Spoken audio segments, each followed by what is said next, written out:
So आपला जो lesson चालू होता रॅशनल आणि इरॅशनल नंबर. रॅशनल नंबर्स म्हणजे काय आपण समजून घेतलं, जे फ्रॅक्शनच्या फॉर्म मध्ये असतात किंवा m अपॉन n च्या स्वरूपात असतात. आता आपल्याला बघायचं इरॅशनल नंबर. आणि इरॅशनल नंबर म्हणजे काय हे समजून घ्यायचंच आहे, पण त्याआधी आपल्याला हे पण समजून घ्यायचंय की हे इरॅशनल नंबर लाईन वरती कसे दाखवायचे. शिवाय आपल्याला पायथागोरसचा थिअरम आहे. ऑलरेडी आपलं हे 7th झालेलं आहे पायथागोरसचा थिअरम. आता मी आत्ताच म्हणजे मागे जे आपले रेग्युलर स्टुडंट्स आहेत त्यांचं नुकसान होऊ नये म्हणून फेब्रुवारीमध्ये क्लास सुरू केला होता साधारणतः. त्यावेळी मी सगळं मॅथ्स कव्हर करून घेतलं. त्याच्यामध्ये पायथागोरसचा थिअरम झालेला आहे, त्यांना कदाचित आठवेलच. बट बाकीचे जे आहेत त्यांना आठवलं तर कदाचित चांगलीच गोष्ट आहे, नाही आठवलं तर मी सांगतोच आहे, राईट. पण ट्राय करूया आपण. तर पुढे जाऊया, बघूया आपण. सो आता पायथागोरसचं थिअरम. पायथागोरस हे एक गणितज्ञ आहेत, मॅथमॅटिशियन्स आहेत, आणि त्यांनी हे सिद्धांत मांडला आणि म्हणून त्याला पायथागोरसचा थिअरम म्हणतात. तर हे पायथागोरसचा थिअरम काय आहे बरं? हा आहे राईट अँगल ट्रायंगल. बरोबर. पायथागोरसचा थिअरम काय आहे ते समजण्यासाठी आपल्याला राईट अँगल ट्रायंगलची गरज असते. राईट अँगल ट्रायंगलच्या संदर्भातलाच, त्याच्याशी संबंधितच हा थिअरम आहे. बरोबर. मग आता हा थिअरम बघूया आपण. पहिलं राईट अँगल ट्रायंगल म्हणजे काय ते पहिलं मला कळू द्या. प्रथम साहेब नीट ऐका. Right angle triangle. समजा आता हा जो ट्रायंगल आहे याला आपण समजा नाव देऊया ए बी अँड सी. बरोबर. राईट अँगल ट्रायंगल आहे. राईट अँगल ट्रायंगल असं दाखवतात, म्हणजे इथे हा 90 डिग्रीचा आहे. ज्या ट्रायंगल मध्ये एक अँगल 90 डिग्रीचा असतो, 90 डिग्रीचा अँगल असतो, त्याला राईट अँगल ट्रायंगल असं म्हणतात. हा आहे आपला ABC. This is 90 degree right angle. बरोबर. आता पायथागोरसचा थिअरम काय? आता याला आपण नाव देऊ दिस इज हायपोटेनस. जी सर्वात मोठी साईड असते राईट अँगल ट्रायंगल मध्ये, जी सर्वात मोठी साईड असते ती अशी स्लांटिंग लाईन असते, ती अशी तिरपी असते, तर तिला म्हणतात हायपोटेनस. तिला म्हणतात हायपोटेनस. इंग्लिश मध्ये हायपोटेनस आणि मराठीमध्ये त्याला कर्ण असं म्हणतात. माहित असावं म्हणून सांगतो. आणि बाकी ज्याला आपण बेस आणि हे सोडून द्या. आता आपण याला काय करू, आणि बाकीच्या उरलेल्या साईड्स आहेत त्यांना आपण नाव देऊ साइड 1 आणि हिला नाव देऊ साइड 2. बरोबर. अशा याच्यामध्ये महत्वाचं काय की राईट अँगल ट्रायंगल मध्ये जो हायपोटेनस असतो तो. मग आता इथे बघूया आपण आपला हायपोटेनस कोणता आहे. हायपोटेनसचं नाव काय आहे? एसी. आपली साइड 1 कोणती आहे? समजा आपण साइड 1 किंवा साइड 2 कुठलीही म्हणू शकतो, याला कोणताही नंबर देऊ शकतो. तर साइड 2 आहे, साइड 1 आहे आपली बीसी आणि साइड 2 आहे एबी. मग पायथागोरसचा सिद्धांत असं सांगतो, पायथागोरसचा थिअरम असं म्हणतो, पायथागोरसच्या थिअरम नुसार की हायपोटेनस, आता मी शॉर्ट लिहितो, हायपोटेनसचा स्क्वेअर जर आपण केला, जर आपण हायपोटेनसचा स्क्वेअर म्हणजे इथे काही पण जी काही बाजू असेल, जी काही लेंथ असेल त्या लेंथचा स्क्वेअर, हायपोटेनसचा स्क्वेअर राईट अँगल ट्रायंगल मध्येच ना, फक्त राईट अँगल ट्रायंगल मध्ये हायपोटेनसचा स्क्वेअर हा इतर बाकीचे जे दोन साइड्स आहेत त्यांच्या स्क्वेअर्सच्या ऍडिशन इतका, सम इतका असतो, म्हणजे बेरज इतका असतो. म्हणजे आपण side 1 square plus side 2 square असा असतो. हा आहे, याला म्हणतात हायपोटेनसचा स्क्वेअर. हे हायपोटेनसचा theorem. This is called Pythagoras theorem. This is called Pythagoras theorem. बरोबर. Hypotenuse square is equal to side 1 square plus side 2 square. तुम्हाला बेस हा शब्द वापरायचा, हाईट हा शब्द वापरायचा, वापरा, राईट, जे तुम्हाला सोपं वाटेल. बट शक्यतो साइड 1 उरलेल्या दोन बाजूंचा स्क्वेअर आणि त्यांची बेरीज. मग आता इथे आपला हायपोटेनस काय आहे, तर AC square is equal to BC square plus AB square. This is Pythagoras theorem. सो आज आपण पाहूया इरॅशनल नंबरची डेफिनेशन आणि इरॅशनल नंबर म्हणजे काय हे समजून घेऊया. त्यानंतर त्यांना आपल्याला नंबर लाईन वरती कसे शो करायचे इरॅशनल नंबर ते पाहायचे आपल्याला. बघा, an irrational number is a real number that cannot be expressed as a ratio of integers. म्हणजे जसं आपण पाहिलं रॅशनल नंबर्स म्हणजे काय, रॅशनल नंबर्स म्हणजे आपण काय करतो m अपॉन n या फॉर्म मध्ये जे नंबर असतात त्यांना आपण रॅशनल नंबर्स म्हणतो. पण इरॅशनल नंबर्स काय असतात, हे असे फ्रॅक्शनच्या स्वरूपात किंवा रेशिओच्या, याला रेशिओ पण म्हणतात, रेशिओच्या स्वरूपात दाखवता येत नाही, रेशिओच्या स्वरूपात लिहिता येत नाही. Those are called irrational numbers. आणि आतापर्यंत आपण पाहिलं की समजा एखादा नंबर असतो ज्याला आपण डेसिमल फॉर्म मध्ये जर कन्वर्ट केलं, डेसिमल फॉर्म मध्ये, तर जो नंबर समजा आता आपण घेतला, हा नंबर आहे समजा 7.12 आणि इथे हे केलं, बरोबर. याचा अर्थ काय की 2 रिपीट होतोय, याचा अर्थ काय 2 रिपीट होतोय. मग याला काय म्हणतात, recurring number, recurring decimal, recurring decimal. Recurring का, कारण कुठला तरी एक नंबर काय आहे पुन्हा पुन्हा येतोय. तसंच आपण जर हे बघितलं, समजा आपण 7.12 इथे जर दोन्ही नंबर हे असेल तर दिस इज ऑल्सो रिकरिंग नंबर. का, कारण एक ग्रुप ऑफ नंबर किंवा एक सिंगल नंबर पुन्हा पुन्हा येतोय, राईट. पण हा कसा आहे, नॉन टर्मिनेटिंग रिकरिंग नंबर आहे, नॉन टर्मिनेटिंग रिकरिंग नंबर म्हणजे हा टर्मिनेट होत नाही परंतु रिकर होतोय, म्हणजे एक नंबर किंवा ग्रुप ऑफ नंबर्स रिपीट होतोय, तर त्याला recurring number, non terminating recurring number. आणि दुसरा आहे समजा आपण असा जर नंबर घेतला ज्याच्यामध्ये आपण जर असं लिहिलं 7.14, बस पुढे काहीच नाही, याचा अर्थ हा आहे टर्मिनेटिंग नंबर. हे आपण शिकलो, टर्मिनेटिंग डेसिमल नंबर, राईट. मग आता इरॅशनल नंबर म्हणजे काय, बघा हे जे नंबर आहेत, हा जो नंबर आहे, हे दोन्ही, हा नंबर म्हणजे रिकरिंग नंबर जे आहेत, non terminating recurring number decimals किंवा रिकरिंग डेसिमल, टर्मिनेटिंग डेसिमल, हे जे आहे हे आपल्याला फ्रॅक्शनच्या स्वरूपात, रेशिओच्या स्वरूपात लिहिता येतात, m अपॉन n च्या स्वरूपात. परंतु असे नंबर जे असे आपल्याला असे जे रिकरिंग सुद्धा नसतात आणि टर्मिनेटिंग सुद्धा नसतात, रिकरिंग नसतात, टर्मिनेटिंग सुद्धा नसतात, ते नॉन टर्मिनेटिंग असतात, ते कंटिन्युअसली चालूच राहतात आणि वेगवेगळे नंबर्स येतात. असं नाही की ते रिकरिंग असतात.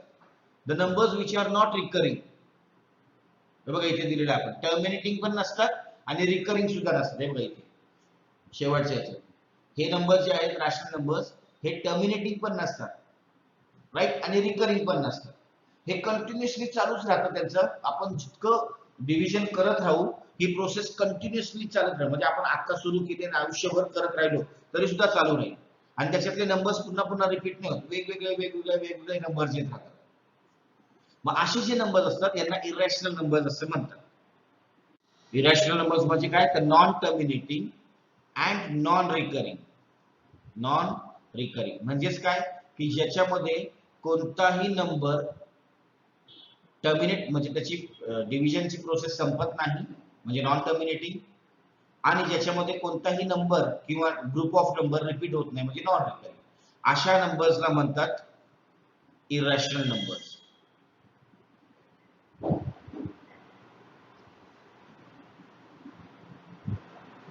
बरोबर. हे इरॅशनल नंबर, जसं आपण 7th ला आपण पाय पाहिला होता, पायची व्हॅल्यू जी आहे ती 3.14, तर ही जी आहे किंवा 22/7, आता हिला जर आपण डिवाइड केलं तर ही नॉन रिकरिंग आणि नॉन टर्मिनेटिंग आहे, म्हणजेच हा रॅशनल नंबर आहे. असे बरेचसे रॅशनल नंबर आहेत. आणि रूट मधले जे नंबर असतात, जे रूट मधले नंबर असतात त्यांना सुद्धा रॅशनल नंबर्स म्हणतात. जसा असा हा बघा इथे 2, तर हा √2 जो आहे हा काय आहे, रॅशनल नंबर आहे. ओके, समजा आता एक आपल्याला असा रॅशनल नंबर आहे, हे रॅशनल नंबर समजा हा √2 नंबर आहे, हा नंबर आपल्याला दाखवायचा आहे नंबर लाईन वर. तर मग कसं दाखवणार, हे खूप महत्वाचं आहे, कारण 1 2 3 किंवा इंटेजर्स आहेत, -1 -2 -3, हे तर आपण काढू शकतो. मग आता आपल्याला हा दाखवायचा असेल तर याच्यासाठी काय प्रोसेस आहे नीट समजून घ्या, बारकाईने अतिशय काळजीपूर्वक कॉन्सन्ट्रेशन करून लक्ष द्या. मग आपण पाहूया. बघा पहिली स्टेप काय आहे, नंबर लाईन काढायची. आणि त्या नंबर लाईन वरती जे आपण 1 2 3 आता हे माप घेणार आहे तुम्ही 1 सेंटीमीटर 2 सेंटीमीटर जे काही तुम्ही माप घेणार आहे 1 सेंटीमीटर बरोबर. मग 1 सेंटीमीटर एक unit 1 centimetre is equal to 1 unit 2 centimetre is equal to 2 units 3 centimetre is equal to 3 units म्हणजे पर युनिट 1 सेंटीमीटर. लक्षात ठेवा असं तुम्ही एक नंबर लाईन काढली आणि अशीच नंबर लाईन काढायची. मग आता त्याच्यावरती आपले नंबर लावून घेतले आणि काय करायचंय की ए पॉइंट घ्यायचंय कुठे 1 ला 1 च्या ठिकाणी ए पॉइंट घेतला. बघा इथे 1 च्या ठिकाणी आपण ए पॉइंट घेतला राईट. त्याच्या पहिली स्टेप ही आहे नंबर लाईन काढली 1 सेंटीमीटरचे माप घेतले स्केल्स घेतले आणि त्याच्यावरती नंबर्स दाखवले आणि पहिल्या युनिट वरती काय केलं ए. आता आपल्याला निगेटिव्ह नाही हा पॉझिटिव्ह आहे म्हणून आपण काय करणार राईट साइडला दाखवायचं. आपल्याला निगेटिव्ह असतं तर आपण लेफ्ट साइडला दाखवलं असतं. मग आता काय केलं ए काढलं ए जिथे पॉइंटला नाव दिलं त्या पॉइंटला. मग आता पुढची स्टेप काय आहे तर ए जो आपला पॉइंट आहे बघा ए हा पॉइंट तर ह्या ए पॉइंट वरतून आपल्याला आपला जो हे असतं डी आपला प्रोटेक्टर तर हा प्रोटेक्टर बरोबर ठेवायचा किंवा परपेंडिक्युलर काढायचा. प्रोटेक्टर ठेवा परपेंडिक्युलर काढा. परपेंडिक्युलर काढण्याच्या वेगवेगळ्या पद्धती. डायरेक्ट प्रोटेक्टरने तुम्ही काय करायचं प्रोटेक्टरचा इथे 0 चा पॉइंट मॅच करायचा बरोबर 90 डिग्रीचा एक्झॅक्टली येतो तिथे पॉइंट काढायचा आणि मग ती रेषा काढून घ्यायची. मग हा झाला परपेंडिक्युलर. मग एक परपेंडिक्युलर लाईन काढली. लक्षात ठेवा पहिली स्टेप आहे नंबर लाईन काढून घेतली त्याच्यावरती स्केल्स घेतले आणि पहिल्या युनिटला आपण ए हा पॉइंटला नाव दिलं ए. त्यानंतर त्या पॉइंट वरती एक्झॅक्टली त्या पॉइंट वरती आपण काय केलं परपेंडिक्युलर काढलं ए पॉइंट वर. त्यानंतर पुढची स्टेप काय करायची take point P on line L. आता ही जी लाईन आहे ती एल आहे ही लाईन एल आहे. मग ह्या आपण जी परपेंडिक्युलर लाईन काढली त्यावरती काय करायचं आपण ओ ए म्हणजे काय आपला हा ओ आणि हा ए म्हणजे ओ 1 पर्यंत जे आहे त्याला ए नाव दिलं आपण. मग ओ ए इतकं माप घ्यायचं कंपास मध्ये आपण कंपास जे आहे आपल्या कंपास मध्ये इतकं माप घ्यायचं आणि बरोबर इथे पॉइंट ठेवून इथे मार्किंग करून घ्यायचं आणि त्या पॉइंटला नाव द्यायचं पी. बघा एक्झॅक्टली हे 1 सेंटीमीटर आहे ते हे पण 1 सेंटीमीटर आलं पाहिजे. लक्षात ठेवा इतकंच माप आलं पाहिजे त्याच्यापेक्षा कमी नाही त्याच्यापेक्षा जास्त नाही. तुम्ही कंपास मध्ये घ्या किंवा स्केलने डायरेक्ट घेऊ शकता. स्केलने जितकं माप हे आहे तितकंच माप हे आलं पाहिजे. त्यानंतर आणि त्या पॉइंटला आपण पी नाव दिलं. त्यानंतर पुढची स्टेप आहे काय की आपल्याला बघा इथे दिसतंय ड्रॉ सेगमेंट ओपी म्हणजे ओ आणि पी हा जो पॉइंट आहे तो आणि हा ओ 0 आपला जो 0 आहे किंवा ओपी याला ओ नाव दिलं किंवा 0 आहे त्यांना जोडलं. आता आपल्याकडे एक ट्रायंगल तयार झाला राईट अँगल ट्रायंगल बरोबर. आपल्याकडे एक राईट अँगल ट्रायंगल झाला. आता पुढची स्टेप काय आहे तर पहा पुढची स्टेप आहे की triangle O A P form in a right angle triangle. हा आपल्याकडे राईट अँगल ट्रायंगल तयार झाला बघा. मग आपल्याला माहिती आहे पायथागोरसच्या थेरम नुसार मग पायथागोरसचा थेरम काय बघा by Pythagoras theorem OP square OP हा काय ओपी हा आहे आपला हायपोटेनस. मग OP square is equal to O A square plus AP square बरोबर. मग आता आपल्याला माहिती ओपी ओ ए चं माप काय आहे तर 1 ओपी चं माप काय आहे सॉरी एपी चं माप आहे 1. मग आपण इथे ओ ए ओपी 1 स्क्वेअर प्लस 1 स्क्वेअर 1 चा स्क्वेअर 1 च असतो मग 1 प्लस 1 2 आलं.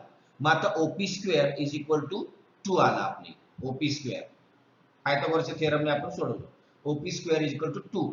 मग आता ओपी स्क्वेअर इकडे स्क्वेअर आहे आणि इकडे स्क्वेअर आहे ओपी स्क्वेअरचं माप आपल्याला स्क्वेअर आलं. मग आपल्याला काय करायचंय दोन्ही बाजूचा रूट घ्यायचा. ओपी स्क्वेअरचा रूट आहे लक्षात ठेवा ओपी स्क्वेअर त्याचा रूट आहे ओपी आणि 2 चा रूट आहे अंडर रूट 2 म्हणून आपलं ओपी इज इक्वल टू काय मिळाला रूट 2 असं आपल्याला माप मिळालं.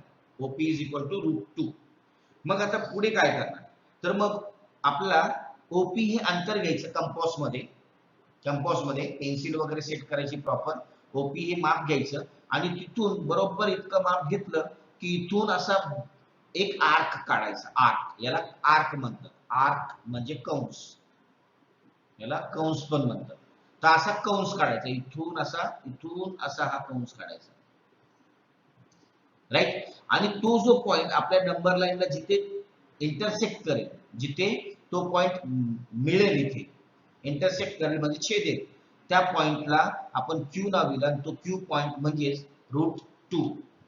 अशा प्रकारे आपण √2 चे numbers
to represent √2 on the number line.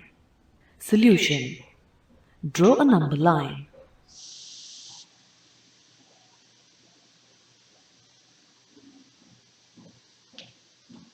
Let OA is equal to 1 unit. Draw a perpendicular at A.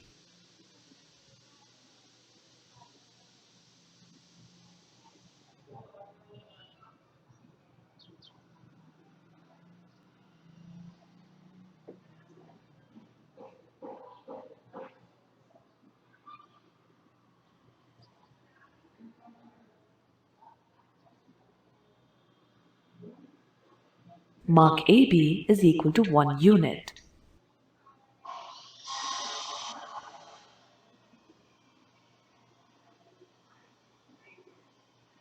Join OB.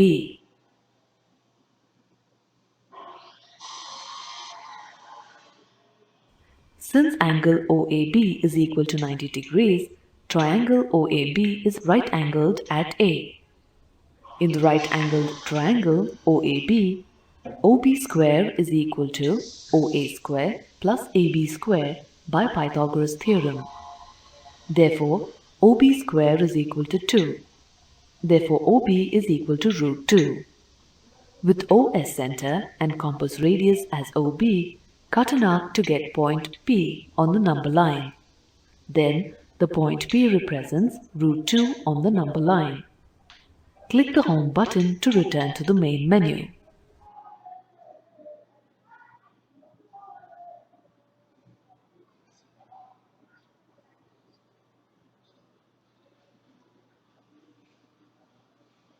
To represent √5 on the number line. Solution. Draw a number line.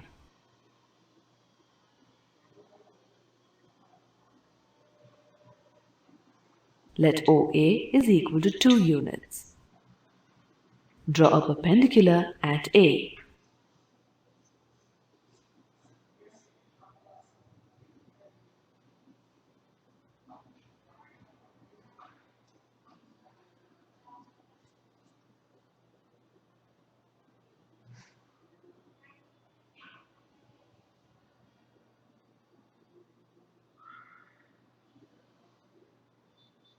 Mark AB is equal to 1 unit.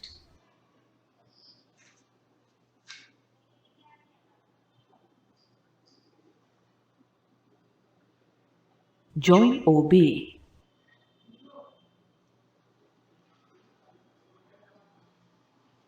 Since angle OAB is equal to 90 degrees, triangle OAB is a right-angled triangle. In right-angled triangle OAB, OB square is equal to OA square plus AB square by Pythagoras theorem. Therefore, OB square is equal to 5. Therefore, OB is equal to root 5. With O as center and compass radius as OB, cut an arc to get point P on the number line. Then, the point P represents root 5 on the number line.